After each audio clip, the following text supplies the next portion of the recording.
Now let us discuss 63.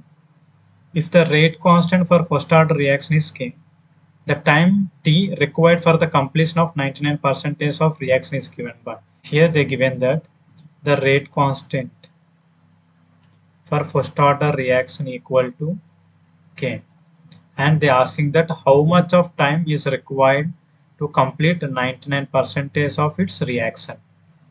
We know that for first order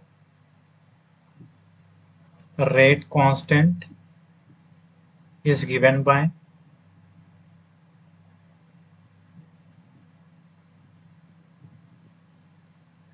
k equal to 2.303 by T into log of initial concentration by final concentration. You know that initial concentration is always 100%, but here given that you have to calculate the time for completion of 99%. You have to minus 100% minus 99%, you will get 1%. That will be the final concentration of the reaction. Now substitute the above values in given reaction, you will get rate constant equal to 2.303 by T into log of, here initial concentration means 100, the final concentration, which means 100 minus 99. Why? Because 99% is already completed. You have to minus 100 minus 99, you will get 1 by 1. Here you have to calculate the time. Rewrite the given equation. T equal to 2.303 by T into log of 100.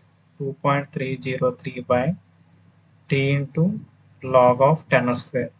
We know that the formula log of a power m equal to m into log a. Now apply the same concept here. That means T equal to 2.303 by T into 2 into log of 10. We know that log of 10 equal to 1. Sorry, here k, rate constant. Here k and here is also k. Then T is equal to 2.303 into 2. It becomes 4.606 by k. Answer is 3 is our correct answer.